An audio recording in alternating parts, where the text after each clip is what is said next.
huduma ya ukombozi na uponyaji. Homina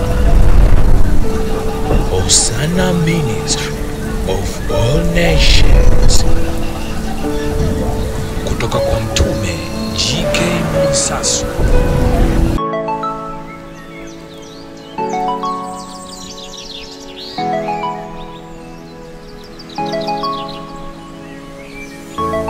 Tunda la Roho. Tunda la Roho. Upendo ni maisha watu wa Mungu, na maisha ni upendo. Watu wa Mungu, Mungu aliyetufanya tukutane kwenye hii madhabahu, kwenye hili anga, anajitambulisha katika upendo, unyenyekevu na uvumilivu. Huyu Mungu, Mungu wa urejeo, Mungu wa Mtume G.K. Mwansasu, ni Mungu wa haki. Ninaposema ni Mungu wa haki, maana yake ndani ya maisha yetu kinachotazamwa katika kumwomba huyu Mungu ni haki ya mioyo ya kwetu mbele zake huyu Mungu wa urejeo. Watu wa Mungu, Yesu ambaye ni Kristo amerejea. Ni miaka 1000 ya kutawala na kumiliki. Tusisahau yeye ni ufahamu. Alishindwa kujidhihirisha miaka 2000 karne 21, ni kwa sababu ufahamu wa kanisa, ufahamu wa kwetu ulikuwa umefungwa. Neema tulioipata, bahati tulioipata ni urejeo wake. Kwa hiyo na kuhakikishia na kuomba ubebe imani ya kiwango cha hali ya juu. Amini kwamba huyu Yesu ambaye ni Kristo amerejea, na urejeo wake ameachilia miaka 1000. Hii miaka 1000, watu wa Mungu, tutatawala naye, tutacheza naye, tutakula naye chini ya jua. Mungu aliyenituma sio wa kidini, sio wa kidhehebu, sio wa Upentekoste. Ni Mungu ambaye ni moto ulao. Ni Mungu ambaye yuko kupigana vita. Ni ufalme ambao umejiandaa katika kutawala na kumiliki. Kwa hiyo kama uko hapa, asili yako sio ya kutaka kubadilika, kuna kitu kitakupata.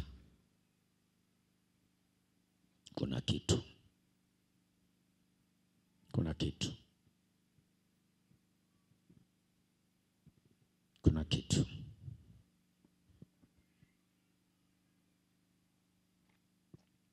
Kwa sababu tunajua we ni shetani. Na mimi nimetumwa kupambana na nani? Na shetani. Nimetengeneza mazingira muda mrefu yanayokufanya wewe usiwe shetani. Lakini sasa inaonekana huna utayari. Huna utayari. Huna utayari. Siku zote katika maisha, anayekuharibia maisha ni yule aliyoko ndani mwako. Siku zote anayekuhamisha maendeleo ni yule yule uliye naye.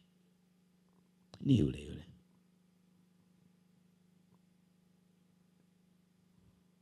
Ni yule yule. Haya, nawapa maarifa. Unahitaji kutoka. Sasa huwezi ukatoka bila kupokea maarifa mapya.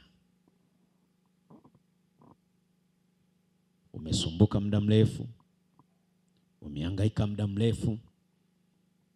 Siku hii ya leo nakupa maarifa mapya.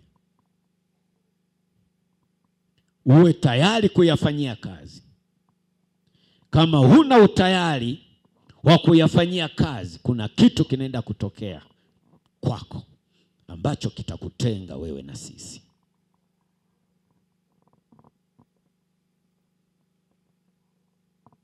Kuna watu mko hapa mnakosoa mahubiri nikihubiri, mmekaa nyuma mnakosoa. Tunachokifanya hapa mnakosoa. Praise inaimba mnakosoa. Mko hapa. Adui wa mtu ni wa nyumbani mwako. Ujumbe tulionao unasema adui wa ndani ndiye mwenye nguvu kuliko wa nje.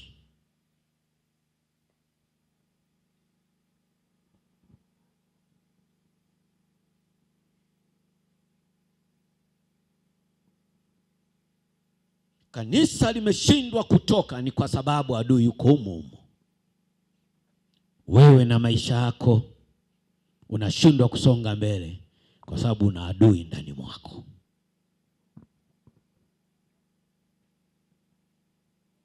Kwa hiyo ujumbe tulionao unasema adui wa ndani ndiye mwenye nguvu kuliko wa nje. Kwa hiyo mina inapambana na adui ambayo yuko ndani humo. Lakini kwa sababu mimi ni mtume, na ushindi lazima uwepo. Ushindi lazima uwepo. Nawapa maarifa. Msifikiri tunapambana na Pentecoste huko, sijui nani, hapana. Humo ndani. Tukikubali wote kubadilika, huduma itasonga mbele. Na kusonga mbele kwa huduma ni mafanikio ya kwako. Manake kutakuwa na matokeo chanya ambayo Kristo atajivunia kwako. Lakini ili Kristo ajivunie kwako, amua kubadilika tabia. Narudia, nikihubiri hapa kuna watu nyuma wanakosoa. Praise inaimba, kuna watu nyuma wanakosoa. Utasikia hawajui kuimba, wangeimba hivi. Hiyo ni tabia ya kishetani. Manake huo wakati umekubali kutumika na shetani katikati ya madhabahu, hatutakuacha.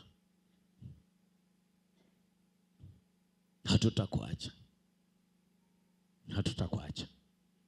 Adui wa ndani ndiye mwenye nguvu, kwa sababu anakujua vyema. Na anajua kwamba wewe mtume umekaa na upendo. Hata ukifanya nini mtume, yeye yupo. Huyo ni mbaya sana huyo. Ni mbaya sana. Ni mbaya sana huyo adui. Kuliko yule anayetusikiliza tukiendesha ibada kwenye radio. Kuliko wale wanaoifuatilia huduma wakiwa kwenye dini zingine.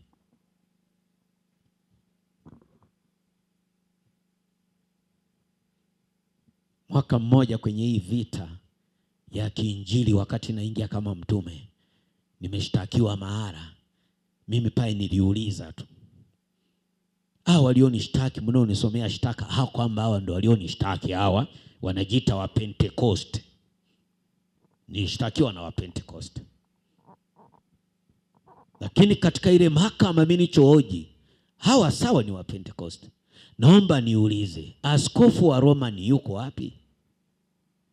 Askofu wa Kiruteli yuko wapi? Askofu wa Kisabato yuko wapi? Askofu wa Kianglikani yuko wapi?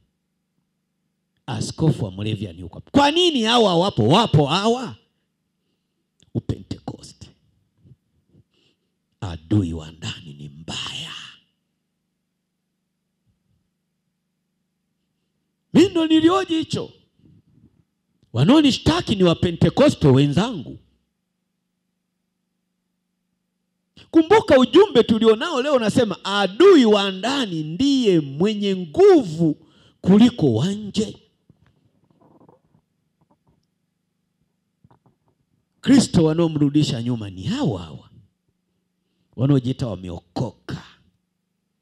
Watu wa Mungu, wokovu ni mabadiliko ya tabia. Tusipokuwa tayari kuamua kubadilika tabia, neno Pentecoste ni roho tu ya uharibifu ndani ya kanisa. Waroma ni hawana shida bwana.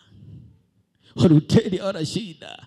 Shida ndani ya Yesu ambaye Kristo iko ndani ya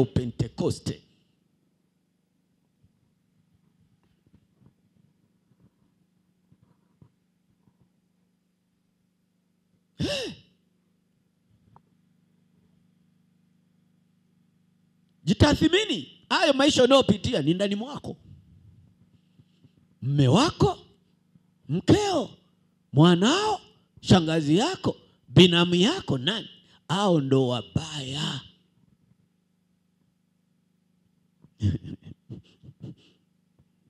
Aka nika ujumbe ambako Mungu anataka kuleta mafundisho fulani kwetu. Nimesema zaidi ya miaka 2000 ya Yesu ambaye ni Kristo imeshindwa kudhihirika. Leo hii tumeongezewa miaka 1000 mingine ya urejeo wa Yesu ambaye ni Kristo ndani ya ukoo Israeli mpya. Hatutacheka na adui aliyoko ndani. Hatutacheka.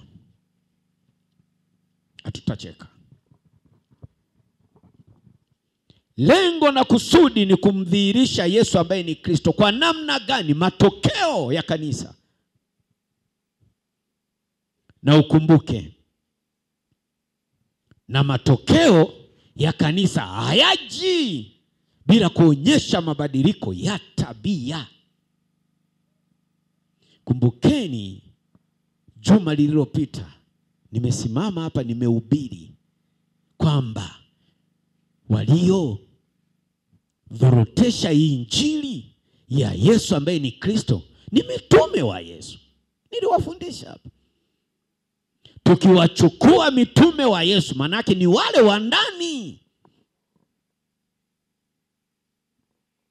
Mila na desturi. Narudia tena, ni wakati umefika wa kupambana ndani ya kanisa. Unajua haya maarifa tulikuwa tuyajui ndani ya kanisa. Tulijua ni kwa sababu wote tunasema hosana, Bwana Yesu asifiwe, tukajua sisi ni wote sawa. Hakuna.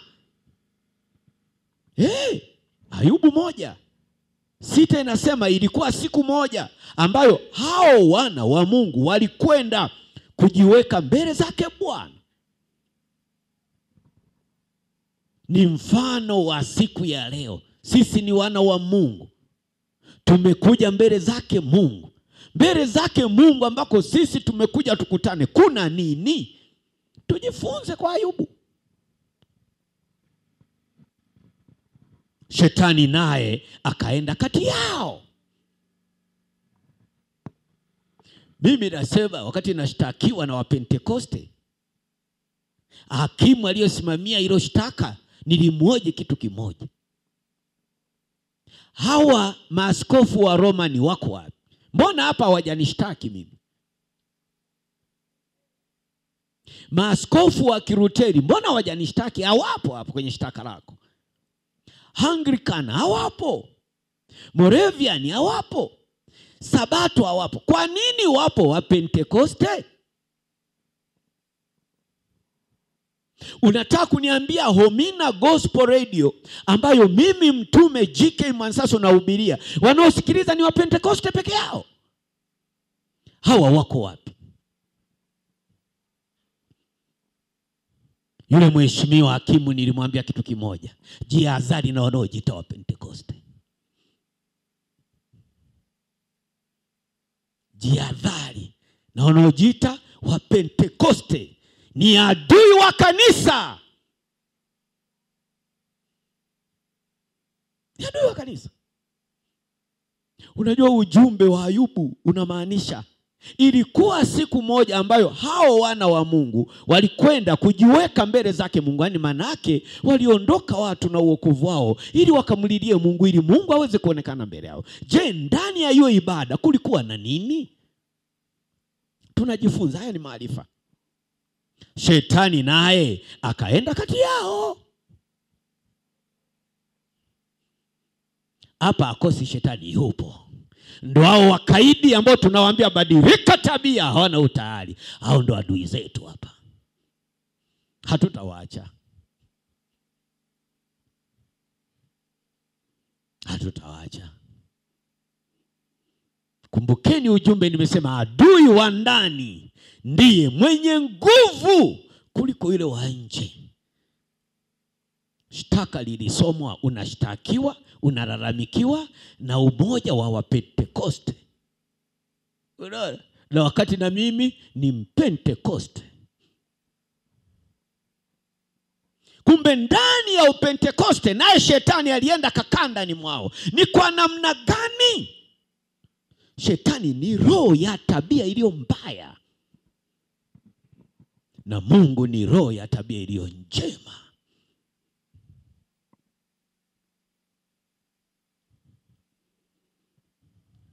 Watu wa Mungu, niwaambie kitu. Mtu anayekufahamu ndiye atakaye kuangamiza, kama ulikuwa ujui. Mtu anayekufahamu ndiye atakaye kuangamiza. Ndio dunia ilivyo. Unashindwa kupokea. Kuna mtu yuko hapa hapo unaye, hosana, mkombozi amekuja. Si mmesikia leo pepo hapa? Mama watu ameandaka sadaka ka ujenzi. Sasa shetani ili azuie sadaka ya ujenzi alienda kwa yule hosana.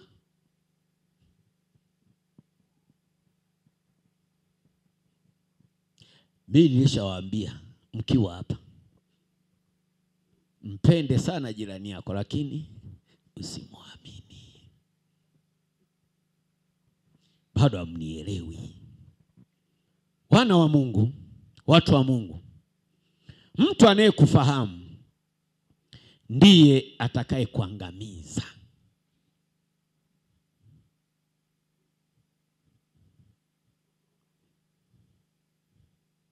Walionipeleka mimi kwa Kaisari ni Wapentekoste wenzangu. Hawajanielewa. Anayemaliza hatima yako, anayekufupisha usiendelee, yuko humu homina. Hosana. Kama ni kuhubiri upendo, nimehubiri sana. La kuvunda lina ubani. Wewe wakuondoka tu. Manake wewe umeandikiwa giza, ni waagiza tu. Hata ungeokolewa vipi, siku ikifika imefika. Watu wa Mungu, naomba niwaambie, mtu anayekufahamu ndiye atakaye kuangamiza. Sijaye kuona, sijaye kusoma, sijaye kuonyesha kama maono na ndoto kwamba mchawi anaweza kaja tu kukuroga kama hajapita lango la mtu aliyekufahamu. Kumbukeni lango nao lisema, kanisa, huduma, madhabahu itaharibiwa na mtu anayeita hosana. Kwa nini? Tabia. Naomba umakini sana hapa. Ukitaka hii dhambi unawe, badilika tabia.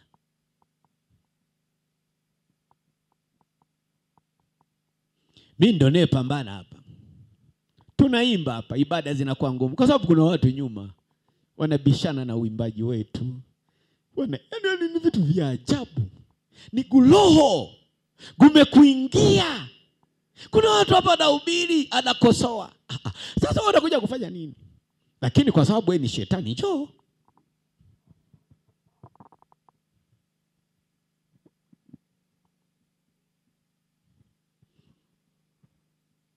Mchawi asiye kujua hawezi akakuroga, nenda uendako. Kwa nini? Mchawi ili aonekane ameingia humu akiharibu ibada, lazima ataonekana kwa mtu anayesema hosana. Je, ni wewe, ni mimi?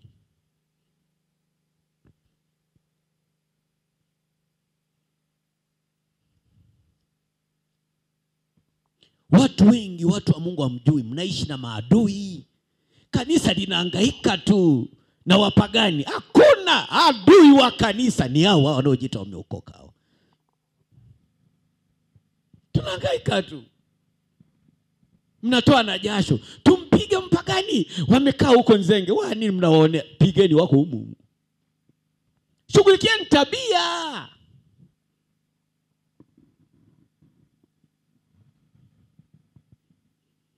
Wengi mnaishi na maadui, Wengi tunaishi na maadui pasipo sisi kujua.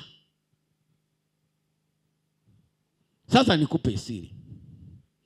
Hao maadui unaoishi nao bila wewe kujua ndio chanzo cha hayo matatizo ulionayo.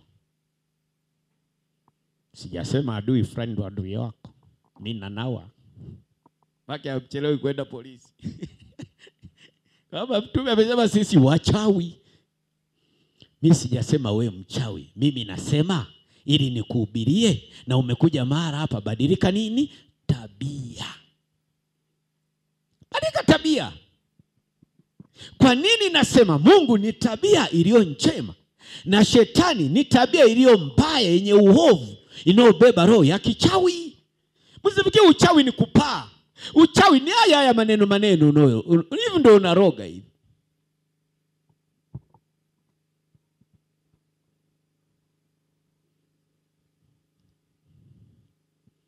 Mtu wa Mungu, kama ulikuwa hujui chanzo cha hatima yako kuharibika ni mtu wa ndani mwako. Ni mtu unemfahamu. Ni mtu ambao umeambatana naye. Kuna siku mtanielewa. Unaweza kuishi na mtu kumbe ni adui. Unaweza.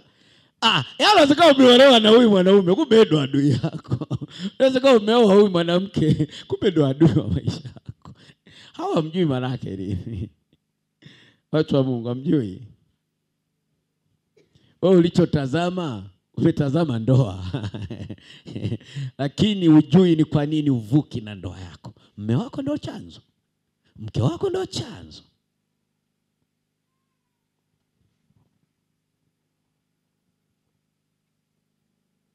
Adui wa ndani mwako ni mbaya sana kuliko yule wa nje.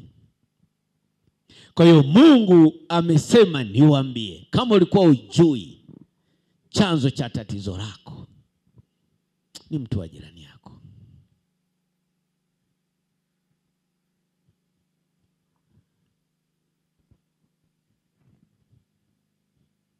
Wako wengine maisha yao yameharibika kisa mume amechukua nyota yake.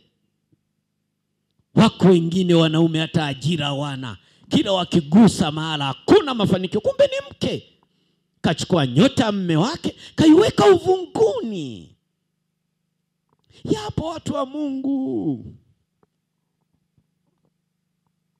Yapo.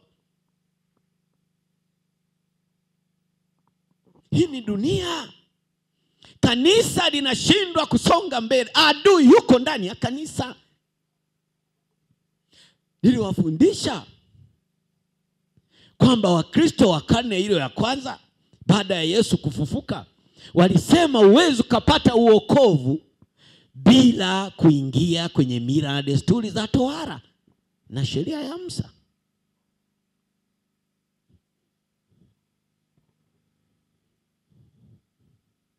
Kuna siku mtanielewa kama ufahamu wenu utakuwa umefunguka. Mnakaa kwenye makanisa, mnaanza maombi, mnaanza kumshughulikia adui, mnajua yuko ndani, yuko huko. Yuko. Shughulikieni tabia. Adui namba 1 ni tabia.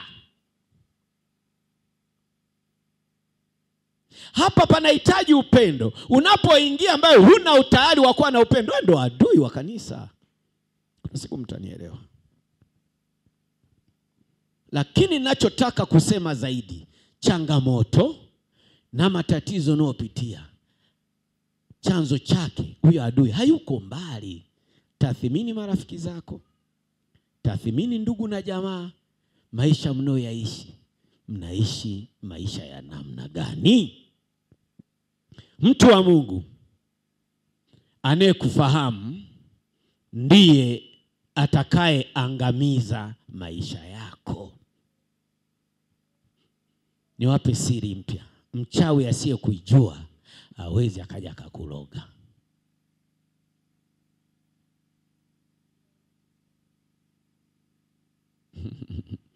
Hawezi akaja akakuloga. Wengi mnaishi amjui maadui zenu, ni kwa sababu ufahamu wenu ni mdogo. Hata Yesu alitufundisha ufahamu. Hebu tufungue Mathayo 10.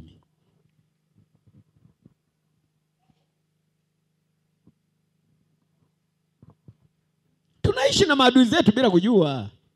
Hosana. Unaona watu, Bwana Yesu asifiwe. Bwana Yesu asifiwe. Huyo kashika upanga. Yuda Iskarioti.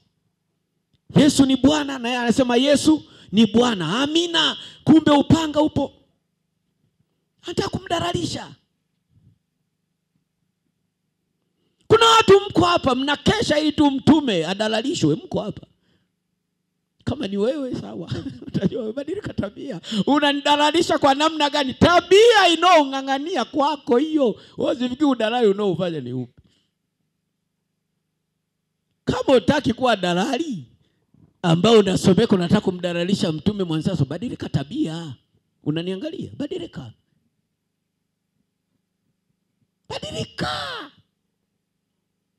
Yuda Iskarioti anaambiwa badilika, acha tamaa ya pesa. Acha uloho. Kawaza kumuuza Yesu. Yuko hapo na yeye. Yesu ni Bwana. Amina. Afa nazunguka jamaa, wiki ile atakuwa amenenepa huyu ng'ombe. Mtamuuza, mtaleta shilingi ngapi? Mko hapa. Tabia zenu ndizo zinazoangamiza homina. Zinamfanya mtume afanye kazi ambayo ni ya kivita kubwa kwenye anga. Lakini ungeamua kubadilika wewe, tulikuwa washindi. Magonjwa ya kuachili ni kwa sababu hujabadilika tabia. Wewe ni adui. Mathayo 10 mstari wa 36. Neno la Mungu linasema, na adui za mtu ni wale wa nyumbani mwake. Huyu ni Bwana wetu Yesu.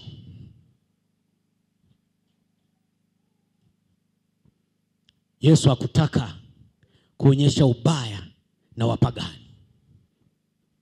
Waliomuua Yesu ni wale Wayahudi, wale washika Torati. Na waambia hivi watu wa Mungu, mbele ya lile baraza mimi niliomba nafasi nihoji tu. Sawa, mmenisomea shtaka. Mimi kweli ni mtume mwansasu, natoka kwenye huduma ya homina, ni sahihi. Mmesema nashtakiwa na umoja wa makanisa ya Kipentekoste kwamba wewe umewatukana, kwamba wanasikiliza hii redio siku zote, wewe unahubiri mahubiri ya kuwatukana. Mimi nikakaa na shtaka, hapana. Lakini nikauliza na mimi swali, hii redio wanaosikiliza ni wa Pentekoste peke yao? Mbona askofu wa Roma ni hana shtaka hapa? Mbona askofu wa Kiruteli hana shtaka hapa? Mbona Anglikani hawana shtaka? Mbona Sabato hawana shtaka? Mbona Moravian hana shtaka? Nini hawa? Hawa ndo wa nyumbani mwako. Umeletwa na wa nyumbani mwako. Umeshtakiwa na wa nyumbani mwako. Nataka ujifunze adui wa maisha yako. Ujui. Omba sana Roho wa kweli wa Mungu ajifunue kwako. Akufunulie, akuonyeshe usiku adui yako ni nani. Omba. Inawezekana nyota kwa ing'ari kumbe iko uvunguni. Nani aliyeweka uvunguni? Anayejua uvungu wako. Mtoto wa kike, huna kibali hata mbele ya wenzio. Unaishi kwenye kachupa. Nasema kweli. Mmeo atakuwa alienda kwa mganga. Akaambia kachukue nyota ya mke. Uwezo kachukua nyota ya mtu mwingine tu. Kachukue nyota ya mke wako, kachukue nyota ya mme wako, kachukue nyota ya mdogo wako, kachukue nyota ya mama yako. Si mmeona hapa? Mama anaambia watoto ndio chanzo. Mama aliyewaza nimeoji miezi 9 kweli hapa umi. Kwa nini yote haya yanatokea? Ni kwa sababu hata Bwana wetu Yesu ambaye ni Kristo alisema hivi, adui za mtu ni wale wa nyumbani mwake. Mtu wa Mungu anayekufahamu ndiye atakayekuangamiza. Ndio maana nahubiri na nimetumwa, au Yesu ambaye ni Kristo amerejea, lengo na kusudi ili roho iondoke katikati ya maadui. Tunapenyeza upendo. Upendo watu wa Mungu. Tukipendana tutaleta madhara. Hivi mkeo unempenda kweli, unachukua nyota yake unapeleka wapi? Mme wako wa dhati unempenda, wa moyo wangu mimi ndio nikamwangamia. Wa moyo manake yeye ni moja ya huu moyo wangu, manake najiangamiza mimi. Adui wa mtu ni wa nyumbani mwako. Lakini ili hao maadui wasiwepo katikati yetu, lazima tuhubiri upendo, lazima tuachilie unyenyekevu, lazima tuhubiri uvumilivu. Kuna siku watu wa Mungu mtanielewa. Unaweza kuishi na mtu kumbe ni adui yako, ila hajionyeshi. Umemkaribisha mpaka jikoni.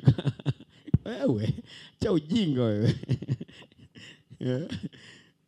Karibisha mpaka kaunti unakohesabia hela umemkalisha. Adui huyo wewe. Cha ujinga wewe. Na yote kwa sababu mnatembea mna roho. Mnakuja kutembea.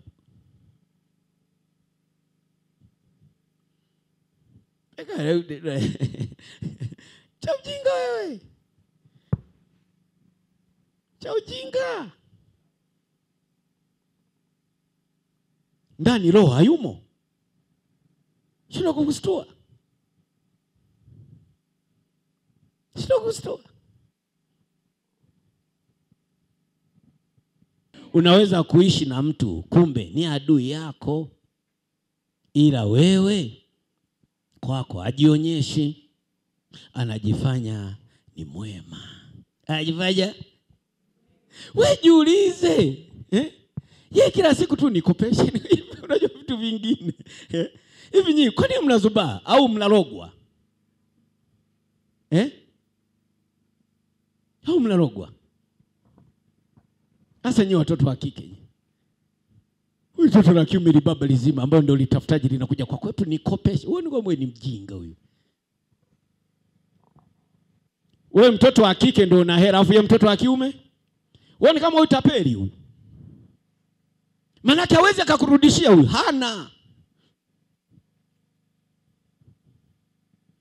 Yote haya anayofundisha ni kwa sababu Yesu ambaye ni Kristo amerejea, na urejeo wa kwake tunafunguliwa nini? Ufahamu. Tuamke watu wa Mungu. Tunamkosa Kristo kwenye maisha yetu ni kwa sababu tumefungwa ufahamu. Unaweza kuishi na mtu kumbe ni adui yako, ila hajionyeshi, anajifanya ni rafiki mwema. Ushauri tufanye nini? Usimwamini mtu. Na nielewa watu wa Mungu. Usimwamini. Usimwamini mtu. Mwambie jirani yako sikuamini. Sikuamini. Ila nakupenda. Ila nakupenda. Mwambie tena bwana, mwambie. Sikuamini. Ila nakupenda. Anasemaje huyo jirani yako huyo? Ningekuwa na mimi nasema amina napokea, na mimi sikuamini ila nakupenda. napokea. Aka ni kamfumo ka namna ya kuishi kwenye madhabahu yetu. Na kote aka manake tunaondoa tabia iliyo chafu. Msizani ya kuwa nimekuja kuleta amani duniani. Ndio mafarakano yanaanziaga hapa, injili nzito kama hizi. La, sikuja kuleta amani bali upanga. Kwa maana nilikuja kumfitini mtu na babaye, na binti na mamaye, mkwe na mkwe mtu. Na adui za mtu ni wale wa nyumbani mwako. Nimekuambia nimetumwa kwa ajili ya kushughulikia madhabahu za ukoo, upande wa baba yako, upande wa mama yako, upande wa mmeo, upande wa mkeo. Matatizo moja wapo lazima. Kabla hujaolewa ulikuwa na maisha mazuri, baada ya kuingia kwa huyo mwanaume shida zimeanza. Ndio maana ya ujumbe Yesu alitoa tahadhari. Leo amerejea anatukumbusha. Hivi wewe mme kila siku anakuambia usiende kusali mara, uone kama ndo adui yako huyo. Wewe ndo adui. Ungekuwa unaenda kwa Bamedi, unaenda kufanya umalaya.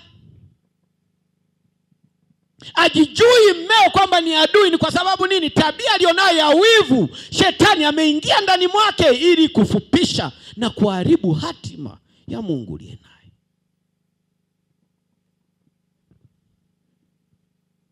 Mwanaume mwenye akili ataheshimu sana mme, anaheshimu sana mke ambaye anasali. Watu wa Mungu, ogopa sana mwanamke akichachama ndani ya nyumba kawa chokola bwana. Msiende masiara. Nyi wanaume mko hapa, acheni masiara. Lakini mkeo kasimama na Mungu wa kweli, na unaona kabisa mkeo amebadilika, ana afya njema, anapendeza, una uwezo wa kujivunia katikati ya wanaume wenzio, lakini wewe unatumika kuwa konga kumrudisha nyuma. Kama ulikuwa hujui, wewe ndo adui yako. Kama ulikuwa hujui, wewe ndo adui yako.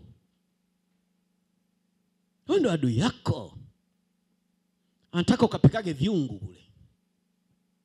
Anataka endage mwagango, wewe unachemsha madawa akirudi nayo. Huyo ndo adui yako.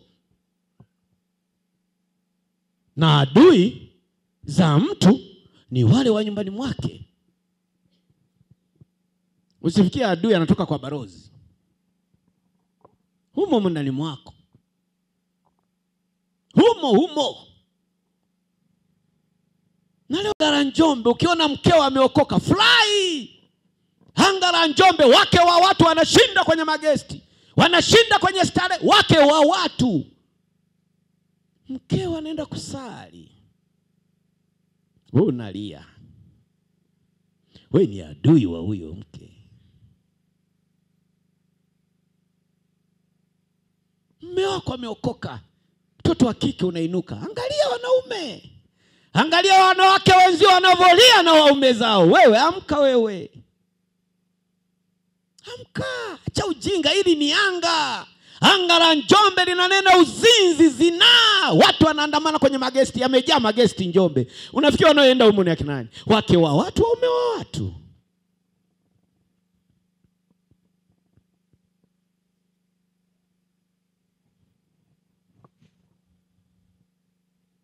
Kuna siku mtaelewa ujio wangu kwenye hili anga.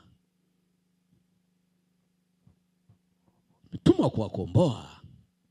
Ardhi ya Njombe inanena mauti, inanena zinaa. Anga la Njombe linanena mafarakano kwenye ndoa. Unaweza ukatoka mkoa fulani mkaja kikazi hapa, ukikanyaga hii ardhi tu ndoa yako imeanza kusumbua, wakati kule mko mnaishi vizuri. Kwa unapokutana na mke wako ameokoka, tukuze Mungu. Kuna wake wa wanaume wenzio, vichokola bwana. Ogopa mwanamke sekunde akikaa lazima kaonje bia. Msiende masiara nyinyi. Msishi kama maji kwenye chupa. Ndoa zimefarakana huko. Nini kinachofarakana ndoa zilizo nyingi? Ni ardhi na ili anga linanena hayo yanayotendeka. Watu wa Mungu, wake wa watu, ili anga la Njombe ni shughuli. Lazima tuipige hilo. Kwa unapokutana na mkeo ameokoka, mme wako ameokoka, mtukuze Mungu. Tukuze Mungu, mtu wa Mungu.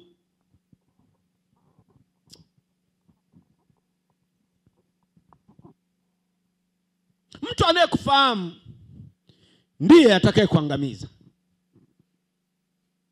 Umeona wenyewe, nguvu ya sadaka ya maombi yako imeharibiwa, biashara tayari imefungwa kwa mtu aliyetumika anayekufahamu.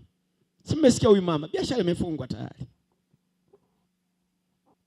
Yeye huwa kanisa, waliomfanya Yesu ambaye ni Kristo asidhihirike ni sisi wenyewe ndani ya kanisa. Kumbukeni, Wakristo wa Kiyahudi walifundisha kanisa kuwa ili Ukristo ukamilike katika uokovu, huna budi kufuata mila na desturi na sheria za dini.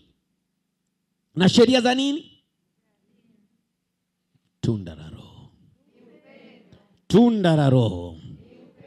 Upendo ni maisha watu wa Mungu, na maisha ni upendo. Mila na desturi, asili ya ndugu ndo chanzo cha wewe kukwama.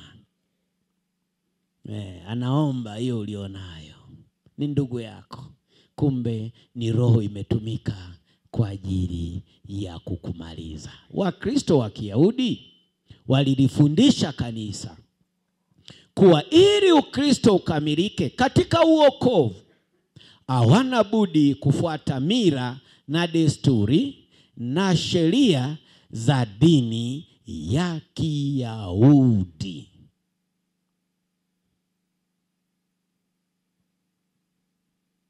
Mila na desturi za Kiyahudi, lazima mtoto wa kiume utengeneze tohara, utairiwe. Hao ndio Wayahudi wakataka kuingiza ndani ya Kristo katika uokovu. Haya, agano la Ibrahimu na Mungu katika tohara lilimhusu mwanaume, sio mwanamke. Maana yake mwanamke unanyimwa haki ya kanisa. Kwa jamaa, si uliuliza swali? Agano la Mungu na Ibrahimu kuhusu tohara alikumuhusu mwanamke. Alikumuhusu mwanamke. Kwa hiyo hadi leo ukileta kwenye hii Injili kwamba lazima watu watairiwe ndipo watamwona Kristo, manake unawanyima haki wanawake. Manake wao tohara ifanyaje? Haiwahusu. Sheria ya dini ya Kiyahudi, lazima uishi kwa Torati ya Musa. Mwanamke akikutwa anazini, lazima upigwe na mawe mpaka. Ila mwanaume, jawa kidume kinaharibu kidume hiki. Mwambie jirani yako, shika neno. Shika neno. Mwambie tena, shika neno. Amina. Watu wa Mungu tusimame.